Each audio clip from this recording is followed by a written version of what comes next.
It's been quite police have had to come in. It's Victor told me that there was I think the Indian Christian guy was calling Muhammad the B word. Yes. So they didn't like that, obviously. No, so that caused a bit of trouble. Just at him and thingy bob. But because that guy, he's always defended Christians. Right. I went in there and stood up with him. Yeah. Not on the thing of what he said, but on the thing of free speech. Yes. The principle of the free Yes, speech. I indeed. was attacking. Yes. Because whatever he was saying, he Wasn't breaking the law. wasn't breaking law, and it's a principle of free speech. You don't like it and things. So they're trying to dictate about the sense of the free speech. And no way, I'm not I've been kind of speaking this corner. I think that principle of certain things. I know you don't want to use it to offend, but there is a principle here of free speech. Yeah, I mean, that's it. That's it. We don't believe in offending people, but they should acknowledge if they're offended, right? They say they're offended, fair enough. And that's an error by us if we offend them. Unnecessarily, I mean. Because they're extremely sensitive, so you can't help but offend them. But I mean, we can't help, we cannot avoid unnecessarily offending the Muslims, but they have a duty to accept the rights to speak in this way. This is not an Islamic country, and if it's not, if the vast majority of countries in the world are not Islamic, then they don't have to follow Islamic law, and Muhammad may mean nothing to them. So to require them to respect something in which they don't believe is a bit much. Exactly. I mean, it's a shame if you like actually say a Pakistani Christian, and the law says, certain things you can't say. Well, you have to live by the law. Absolutely. And it's wise to do so, even if you want to rebel against that law. Exactly, But certainly with these two guys over here. Yes, Bob I think what happened, you can see the stall there. Yes. Something happened beforehand, and I'm not 100% sure. But then Bob got on the gentleman's stall, and then one of the other guys, one of the Muslim guys, pushed him off it and was pushing him, and then it got a little, people trying to separate it out. Why on earth did Bob get on the man's stool? I think it was because he pushed him or something like that. All right. But this is a point he probably shouldn't have got on there. Yeah. Well, in the heat of the moment. And then I saw, and then there was a police on a bike, and he was talking to a Muslim guy. Yeah. And the Muslim guy was being really, really aggressive with him. So the policeman? Yeah.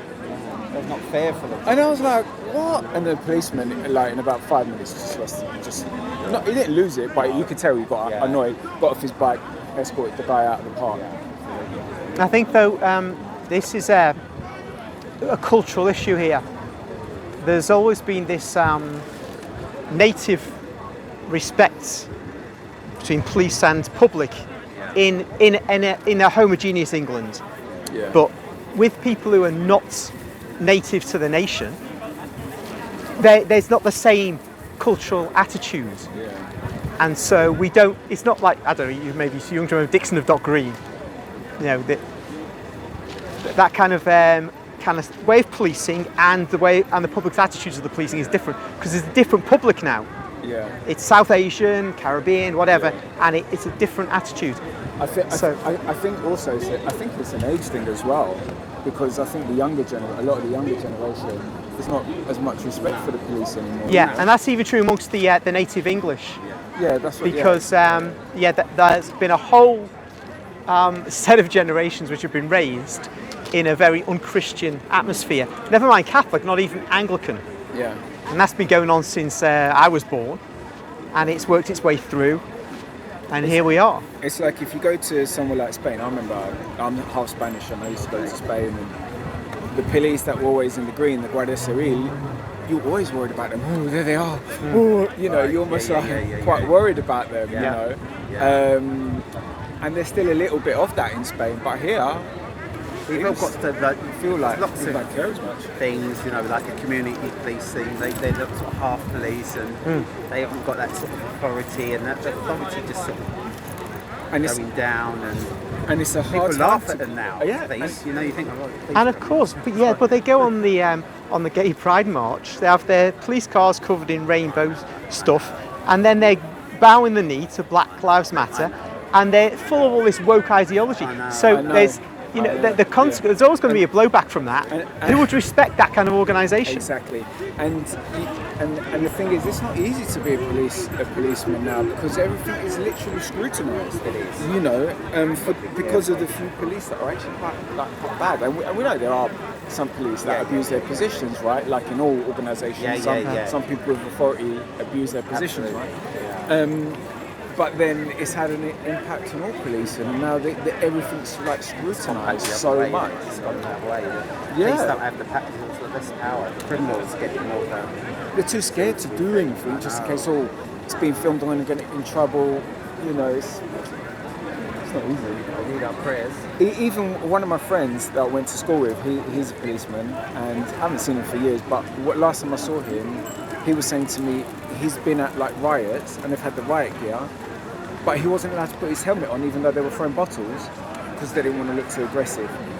You know, so he couldn't put it on yet, and they were like, That's the sort of culture. But I there's saw bottles that flying. sort of thing. But I saw that was the way it was with the Black Lives Matter riots in Whitehall in 2020.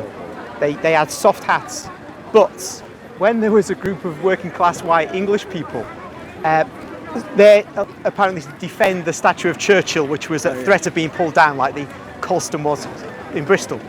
The coppers had the full gear and they went in hard. And they went in, I remember those women who had the vigil for Sarah Everard, who was killed by that rogue policeman. Yeah. They went in quite tough with them as well, those English women. So they will go in tough in certain circumstances and not in others. And again, people will know that. But if you've got like, if you had a guy who's of South Asian origin here, who's given it that to the copper, he's kind of thinking, oh, he's got other Muslims around him in the vicinity, and he's speaking against the anti-Muslim force, which is represented in the British state. So it's all kind of a mess we can't get out of. We can't get out of it. We got the police force is a mess in all kinds of ways. In fact, Peter Hitchens wrote a book about how our police service force is calling it a service now. It's another a sign of the times. But the police force has been going downhill since the 1960s when reforms began then. And these were kind of under the radar reforms. We've seen all this stuff with the pride flag and the bending the knee to BLM and all this kind of nonsense. But actually stuff under the radar, much longer period that's been going on. So we got real problem. I mean, this country's flushing itself down the toilet. It feels that way. It really is. It definitely feels It really that way. is.